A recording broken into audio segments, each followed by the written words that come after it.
All right, so the video for today is something that I call a quadruped or a hover going into a squat. I use this one for a lot of things like flexibility. It helps with mobility in your hips. It's great to utilize during pregnancy.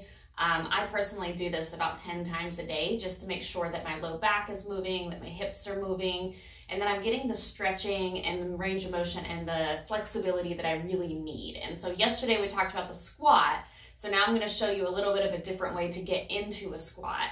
And I actually challenge those of you that are moms, check this out on your kids. When your kids are pushing into the squat, when they go from hands and knees, like that crawling phase, they actually do this, and it's really cool to watch and then try to recreate it in yourself. So you're going to first get on hands and knees. I'm going to do this facing this way, but then I'll also do it facing you.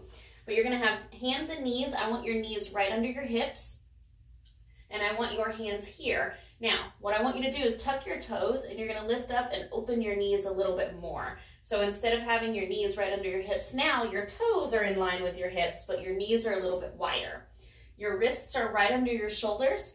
Your back is not sinking in here. It's not sinking in here. I want you to take a deep breath in, and when you breathe out, you're going to lift your knees up, and you're going to hold for a second, and then you're going to slowly push into that squat.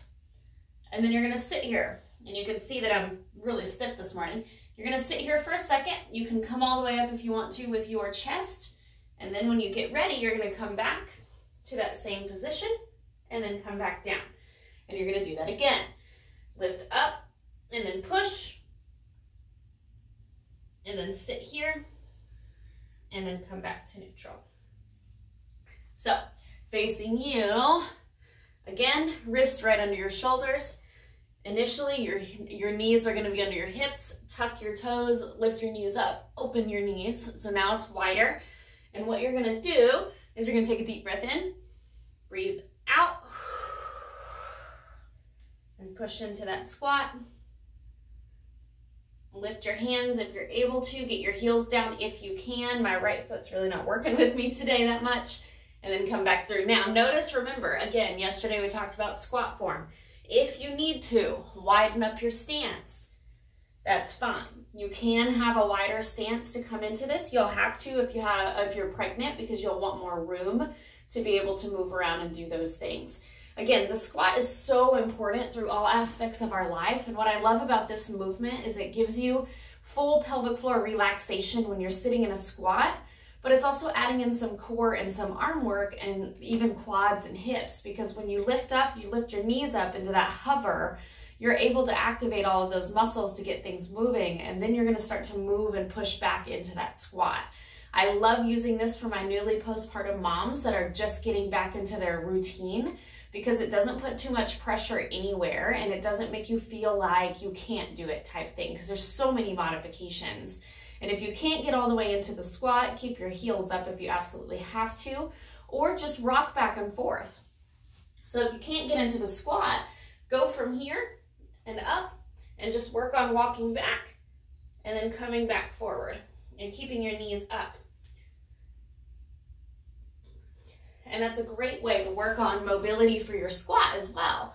It's just really important because, again, you're activating so many different muscles in your body. I'm excited for you guys to see on Saturday how I'm going to take you from the squat, so the full-on body weight squat, and how I'm going to take you into that movement right there, because it's such a great thing to use alone as just a mobility drill, or you can use it first thing in the morning to get your hips and everything moving.